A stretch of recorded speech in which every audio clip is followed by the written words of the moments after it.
Good afternoon again. For those of you that were in my earlier presentation yesterday, I thank you. Welcome back. I want to thank Babu again and Martin and the entire organization. It's been really a wonderful session. I know that my father taught me to know when you're between a crowd and a beer. So I think he didn't say anything about a crowd and a surprise, but we'll see if we can't go through today a discussion on the Darknet. Before I start, though, I would like to get a good feeling for how many people have actually been on some form of a Darknet and feel pretty comfortable accessing to and from. We have 2, 3. It's not illegal, by the way. I've checked it here in Latvia. I'm not trying to make you get in trouble. It's not illegal to just get on it. Maybe it's illegal, some of the things you do. Just 2 or 3? Okay, good. This is going to be a good conversation. The point of today's conversation is to think about the Darknet with regard to security for your organization. I want to ask you a very specific situation. It's a rhetorical question, but I want you to think to yourself, if you don't know the Darknet, do you think you can do security in your environment? And I don't care if you're an operator, if you're an enterprise, if you're a government. This platform is notably one of the most growing platforms for security problems, also for resolutions, that we've had over the last 5 years. Honestly, having been in security for a long time, I don't believe many of the certification programs help you understand this platform. So what we're going to go through today is to help you resolve the question, can you actually block this in your organization? Should you block it in your organization? If you can't block it in your organization, do you have security? Answer those 3 questions to yourself after the end of today's conversation. So we're going to go through what is the Darknet. We're going to go through how to access it. I'm not trying to make you guys hackers or illegal people, but I want to show you how easy it is to get onto it. I'm going to show you pricing, I'm going to show you the availability, and I'm going to show you how you don't need to know anything to be able to launch and buy very cheaply some of the world's best security problems. The Darknet, you can procure many, many things, but that's what we're going to deal with. And we're going to talk about how really the hackers actually use it along the way. Does that sound like fun for the next 30 minutes? Okay, I don't like that from Star Student. So like all good things, the Darknet product that people know, the celebrity product within the Darknet, is something called the OnionRouter. We'll talk about that here in a second. But the first known Darknet to ever be produced, and Darknet is a term which goes in a gradual way from the clear net, which is the internet, to something they call the deep web or the gray net, which are things other than the clear net, like private networks and so forth, into a dark net, which is considered to be anonymized. Don't confuse it with privacy. It's anonymized. The first known anonymized, organized network was actually produced by the US government, the Naval Research Labs, in the 70s, and became what we now know as one of the most celebrity darknets. It's called the OnionRouter. We'll talk about that here in a second. It is not the only darknet. In fact, it's one of a few of the darknets that are out there that are used very heavily today, and was actually designed as part of the original internet or thereafter. And it was used with this idea that you could be able to be anonymized, that you couldn't be tracked. That's the whole idea. That you could do things in a free way, free from tracking. That's the idea. So how do you access it? I'm going to go through 2 of what are probably 12 very powerful renditions of darknets that exist. So Tor, the OnionRouter we'll talk about, is, like I said, the celebrity status. It is essentially the other internet, is what people call it. It is a natural outgrowth of human behavior that wants to be private, that wants to not be seen, that wants to be able to do things that people can't track. Now, the truth is that that's actually, in the end, very hard to do, but this is the most known. Another major Darknet program is I2P. It's a peer-to-peer relationship, has a totally different fundamental underlying technology. I'll show you them both. Peer-to-peer, if you're not familiar with it, is this idea that you use somebody else's computer to bounce off of it that runs certain software and generally peers you without the knowledge of the person, often with the host. And then it bounces a couple of times around to the end. If you use BitTorrent, if you use Views, these are all very popular peer-to-peer software programs today. And there's a Darknet version. This is very good for transferring files or other large pieces of information. You find that when you're up to bad news, you typically use 2 or 3 Darknets. There's many reasons for it. It really complicates the law enforcement trail. But this is where you can do great escrow of files and so forth. Here's an example of the user interface. If you're used to user interfaces, this one's actually not so bad for a free project. And you can see here there's a whole bunch of the statistics about how many peers you're peering with, and it gives you a good visibility in what you're doing in the program. Let's get on to Tor. The OnionRouter is the most known big celebrity, easiest to get onto Darknet. The OnionRouter works as fundamentally, I think, the best known software-defined network. It runs the routing via a software program. To access that software program, you simply just need what is considered to be an onion browser, a Tor browser. Now, I'm going to tell you that many security professionals think they can block Tor. I'm going to go through the fact that I think many security professionals are listening to vendors too much, right? Because it's not so easy. But it can be done. At least China's doing a pretty good job at it.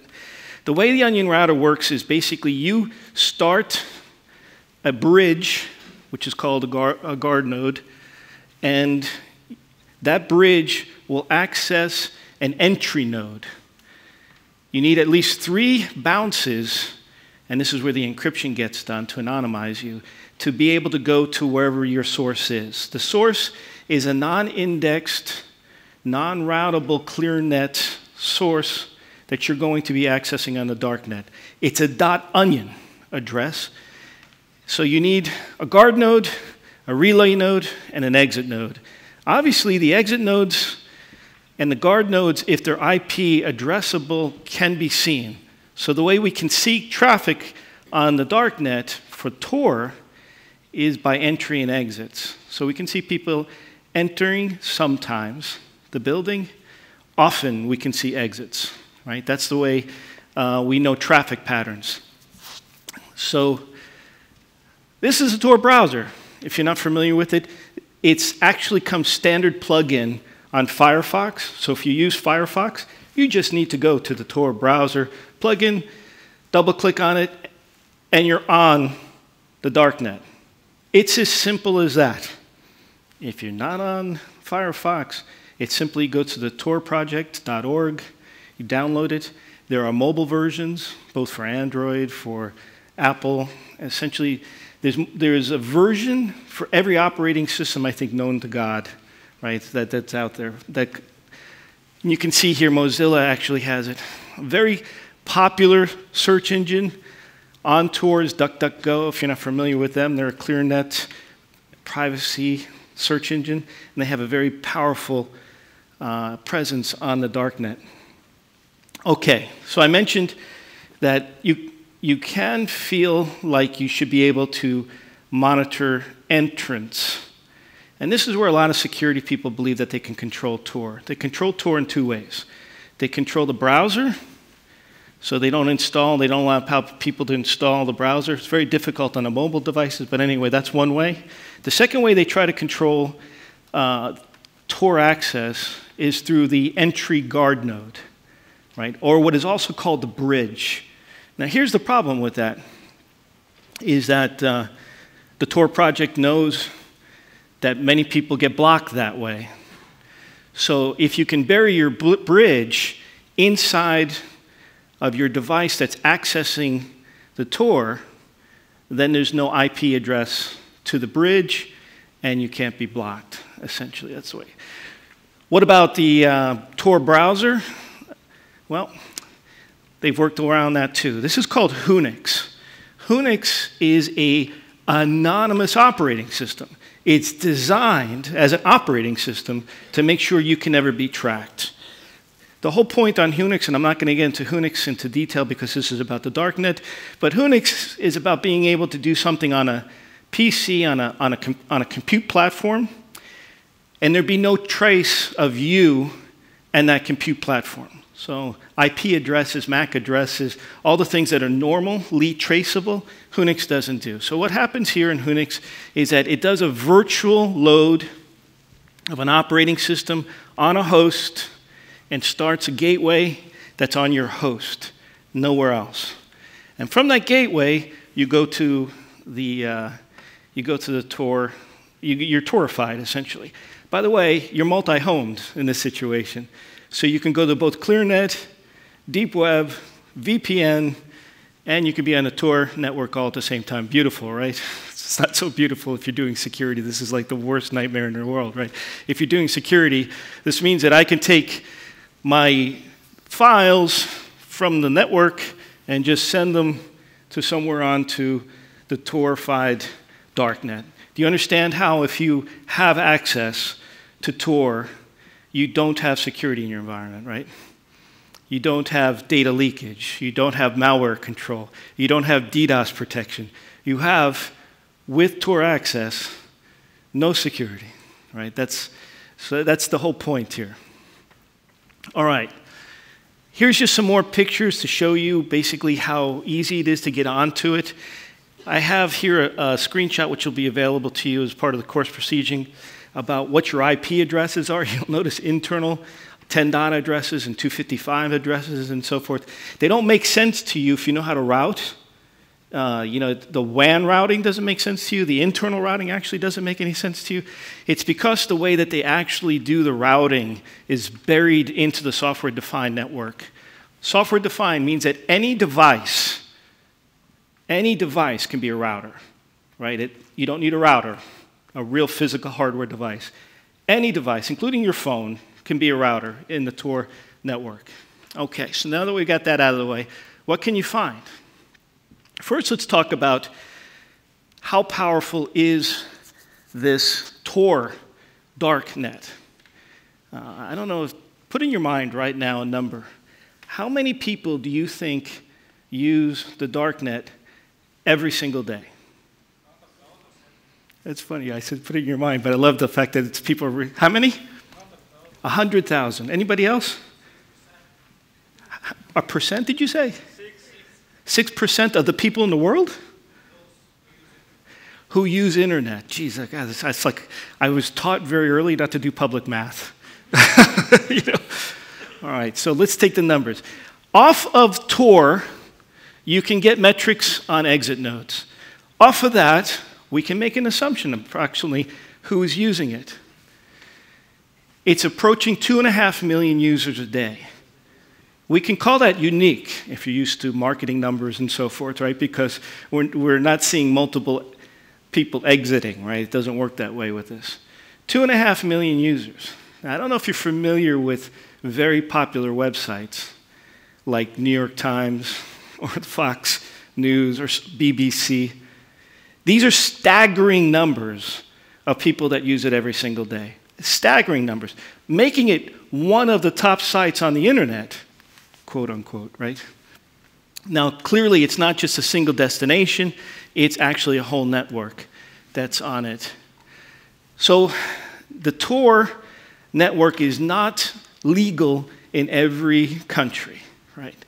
And in fact, we find that Tor is often taken down during times of strife. In fact, I'm doing a research project right now, what's going on in Hong Kong, to see this too. But in December of 2016, Turkey began censoring the internet and got rid of all of these darknet accesses, made them all illegal. And as soon as they made them illegal, what do you think happened? Everybody ran to and did it, right? And what you typically find is that there's typically a spike as soon as censorship starts. And also, by the way, there's ways of doing Tor and VPNs together that actually make Darknet access that much more powerful. So you can see this over and over again. So what's the point? Should we just get rid of these things? Are they good? Are they bad? Why have them? What can you do there? You can do anything on the Darknet realistically that you can do on the ClearNet. In fact, I'm going to show you that most of the most popular websites on the ClearNet have a .onion address. Why would that be? We'll talk about that more too. So there are very big news sites, forums, good forums, lots of bad forums. There are very big commerce sites. You can buy just about anything you want on the Darknet. I mean, you can buy a Mercedes-Benz, you can buy a yacht, you can buy property, you can buy a house on the Darknet. There are real estate firms that sell mostly luxury real estate on the Darknet. By the way, they only take cryptocurrencies, right? And you can host a service. You ever wonder how people do spam or phishing, and you can't take down the DNS sites and get rid of these phishing sites and so forth? Well, you can host SMTP services right there on the Darknet. So what are some examples? If you believe the Electronic Freedom Foundation, EFF, they suggest this is one of the best places where humanity still has a place that they can actually be free.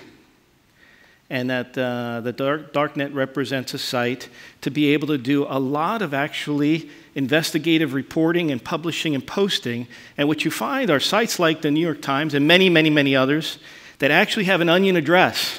The very interesting piece is that what they report on the ClearNet and what they report on the onion is substantially varied. And frequently, in my opinion, unedited.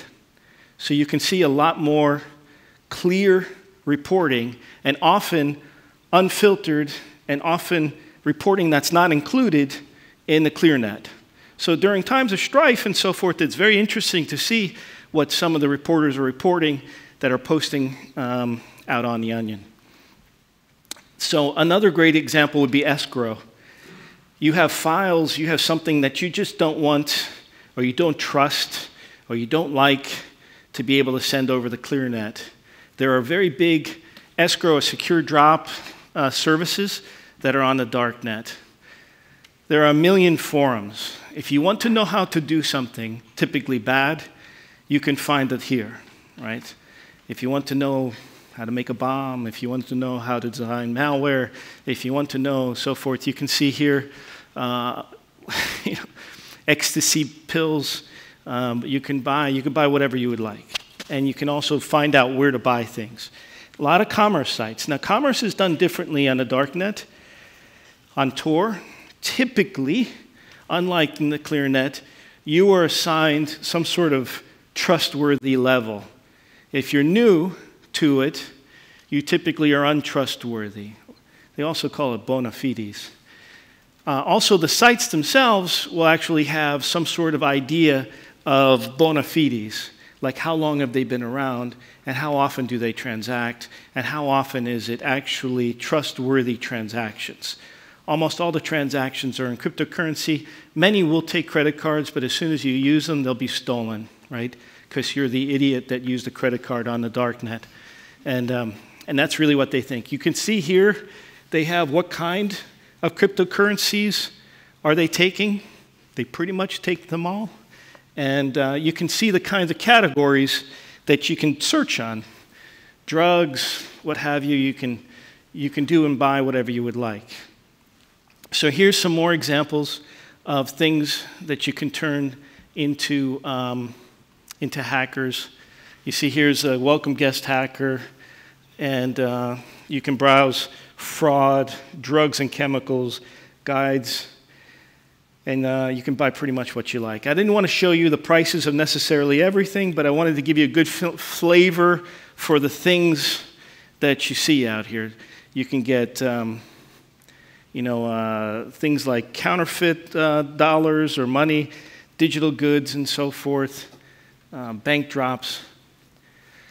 What I didn't show you here is that you can also get services. You can get DDoS services.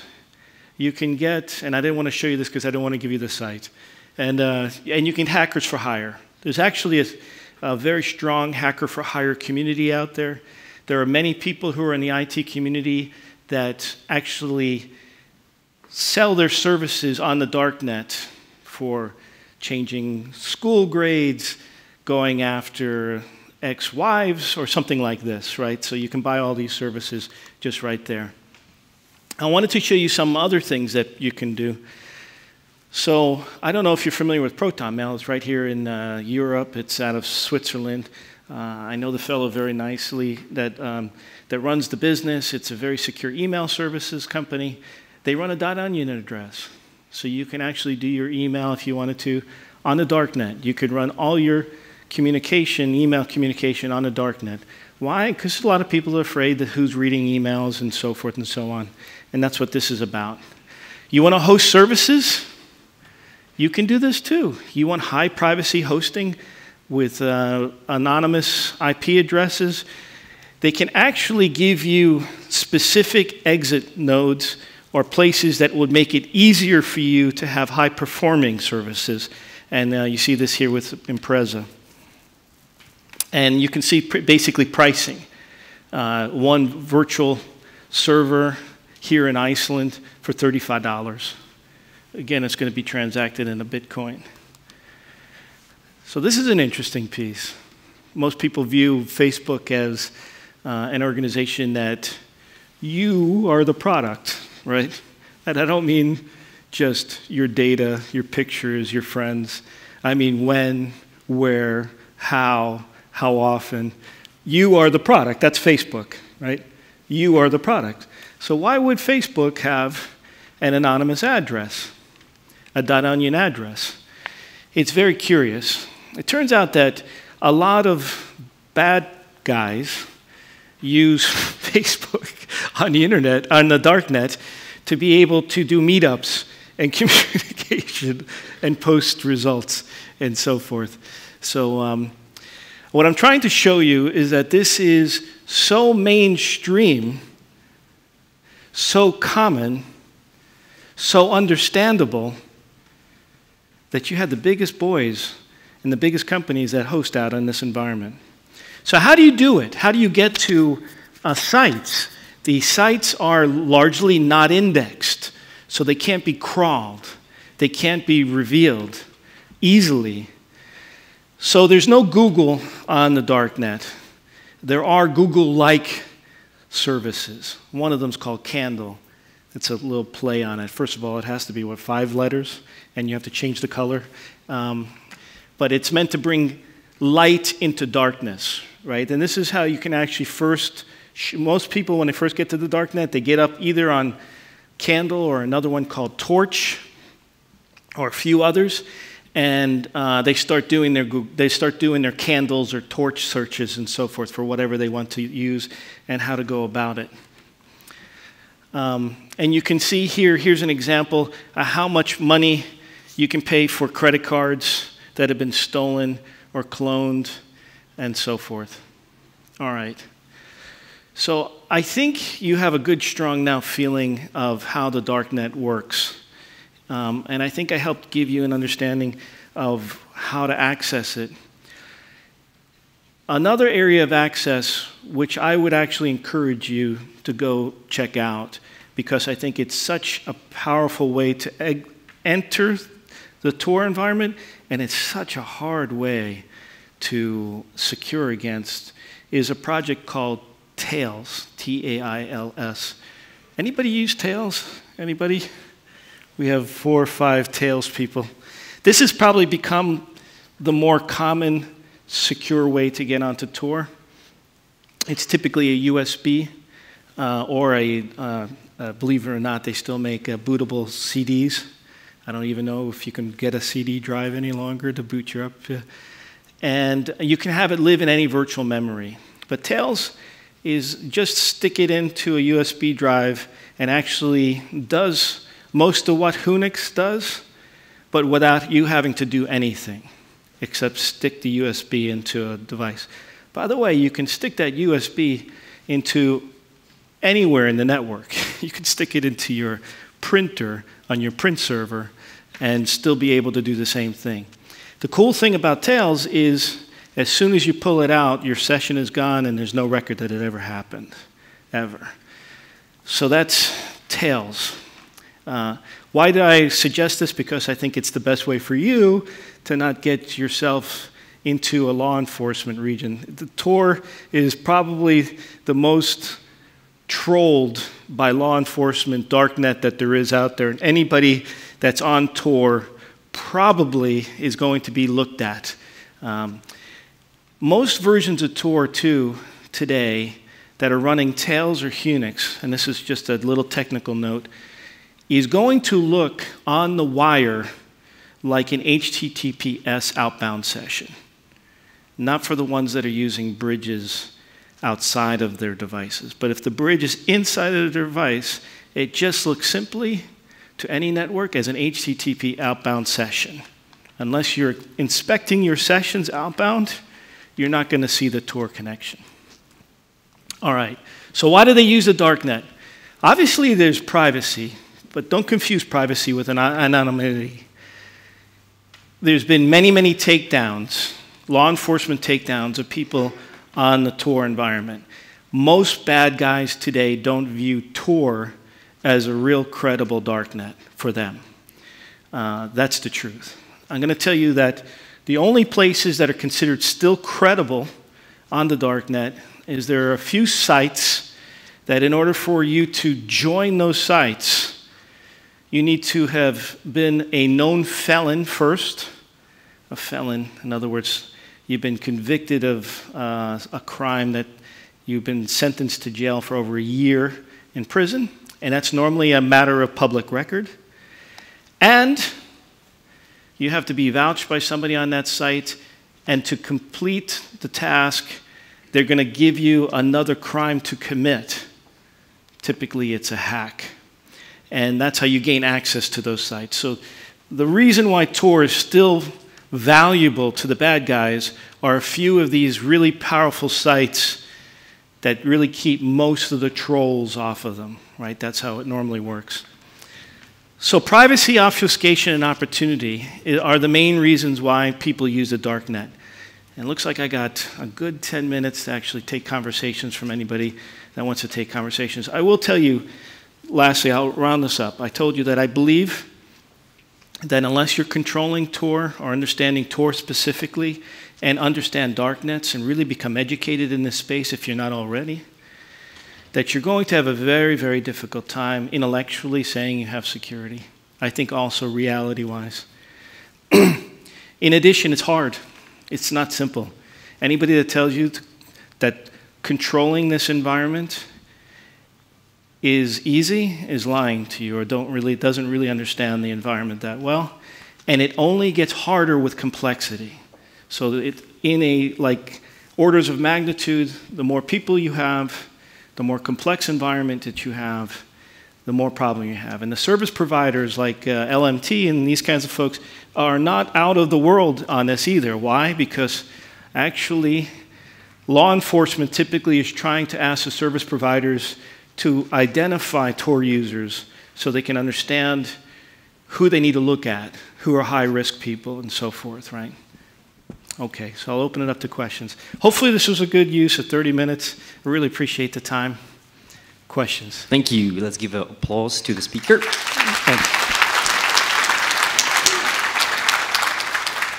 For sure, I encourage a lot of questions. I have a few of my own, and I have also written down a few from the audience. I'll start with the audience one. Okay. One of the questions in the audience says, or asks, is, shouldn't we all switch from the regular ClearNet to the darknet in order to solve all the security and privacy issues? Yeah, so this is a, so you get one or two, you get that question or the one over that question, right? So normally your opinion on the darknet is either shouldn't everything be anonymized or should nothing be anonymized, right? Should we not allow it at all? And I think that this is part of the whole human conundrum. And it's, I think, a bit of a sociology question, not really like a security question. In other words, it's human behavior to have in a public forum a need to have a private space. I think you can argue this throughout the history of man, that whenever you have public forums, there will always be a need or a place for private space. Private spaces are a natural home for crime. It is. Dark corners, alleyways, late at night, and so forth, right? So this has become a very strong growing ground, environment for crime. There's no doubt about it. It is also a wonderful place to be real for yourself and so forth, not be limited on yourself. So you have both of those things coexisting. The fact that it's so unbelievably a festering environment for crime and terrorism and so forth should give you pause that everything is anonymous. But I think, the idea that people have the ability to be human is also a great thing about the darknet. Right, awesome. You already touched upon briefly on my follow-up question about governments trying to counter and de-anonymize the darknet use. I think there are still a lot of initiatives from the governments. What do you think? Are they going to succeed? Not? What's the battle there? Yeah, so I hear from my security brethren often that it's achievable to block the darknet. After all, just take a look at China. Well, first of all, I have been very actively involved at the technical cat and mouse game that China's been playing to try to keep the darknet out of their environment. And they've been doing a good job, there's no doubt about it. But they have a lot of uniqueness in their environment. If you're not familiar with the Chinese WAN, the Wide Area Network Infrastructure, they don't allow BGP routing. If you're familiar with that, you can't use border gateway protocols. So in other words, there's no best effort routing. It's all natted. The whole country goes like a complete static IP route with each other to the great firewalls, right? And then they NAT between their major carriers. And because of that, they're given some advantages to be able to do filtering and to be able to do some of the source routing and black IP address lists. So it's a long answer to basically say that, that I think you have to come to a reality that you understand all the natures of the darknets. There's a really powerful new darknet that was actually created by MIT. It's funny how they create these new darknets because of the limitations of these old darknets. The truth is that the Tor, if you go on it every single day, very slow, very cumbersome, very heavy. And if you're used to the internet, you get so frustrated with it. So there's a new one called Rifle. And it's really great, actually. It really overcomes a lot of the Tor problems. But having said that, trying to get rid of Rifle is like impossible from my perspective. So I think what you have is a situation where you're going to have to think about security with the notion that darknets live in your environment. The question that I had, and also this has been asked from the audiences, when you showed that there are two sites for the news portal, both on the ClearNet and on the Darknet. Now, how can you ensure that the origin is the same? How can you make sure that you're actually viewing the anonymized or the onion version of the real thing? Is there a way how we can ensure this? No. I mean, honestly, I think deep fakes originate from the Darknet. So I think you have to be, it's caveat emptor, it's buyer beware, right? It's not a situation where you're going to be able to really, it's an anonymous network. That's one of the reasons why an anonymous network shouldn't exist, is because in the end of the day, you can do things like that, right? You can have no recourse on what you're seeing and who is presenting it to you.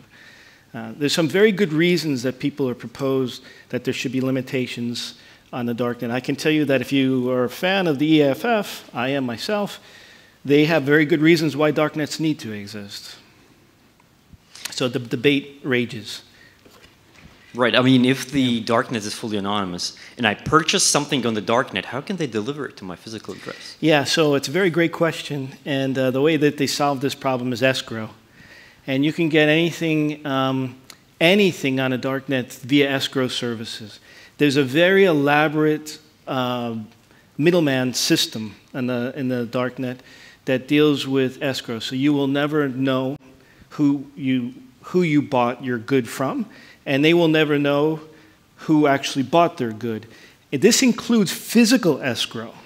They actually have, you know, in the situations of, let's call it drugs or guns or other paraphernalia, they actually have the ability to have physical locations like Pokemon games where they have popped up escrow locations for drop points and so forth. But I don't want to get into that in great detail. Thank you. Yep. Questions from the audience, please. Is there any question from the audience? Oh yeah, we have. It's the question. It's the question, the question of the day.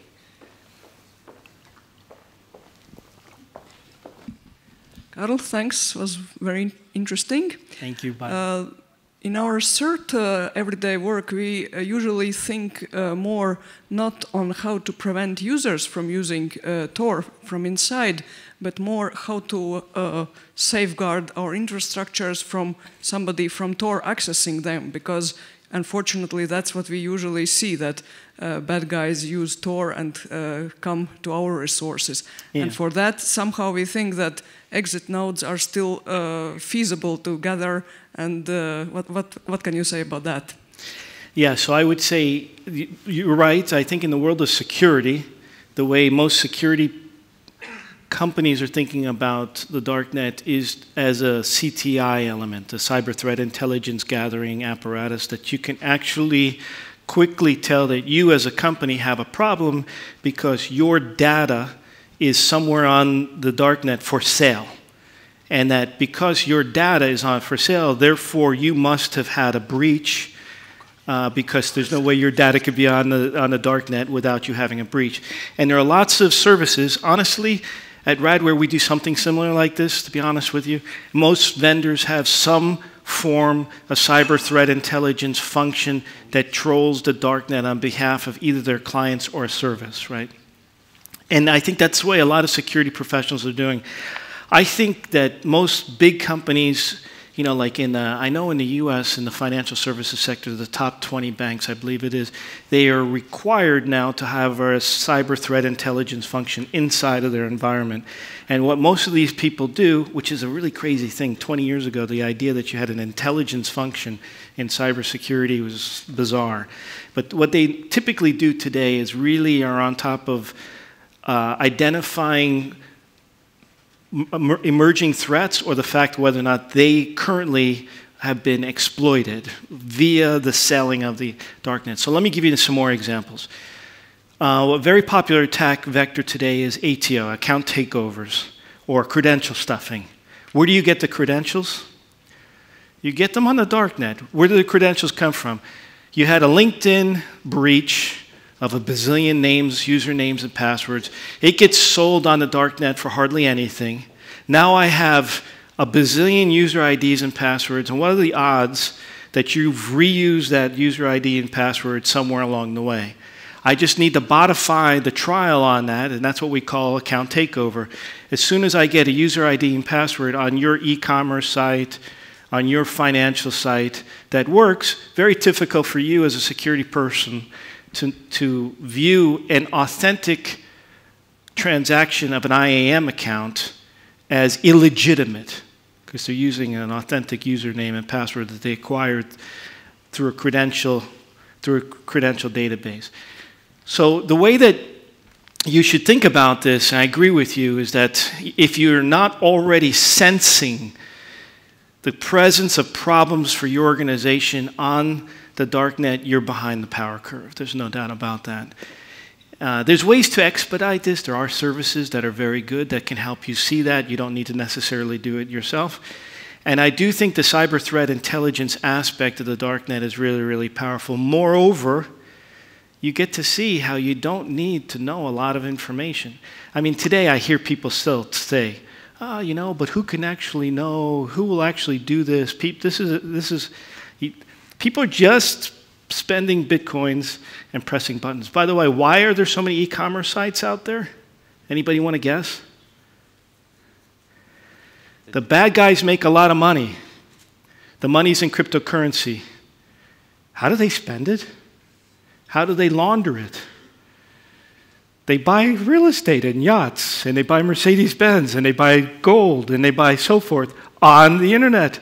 Those websites are taking bitcoins. They don't know where the bitcoins came from. Let's be honest, they probably suspect where the bitcoins came from, but they know that they can actually sell something. It's on a bitcoin, but they can sell it. You get it? That's how it works. Right. Thank you. Thanks. Let's give a large applause to the speaker. Thank you. Thank you very much. Thank you so much. Thank you. Thank you very much.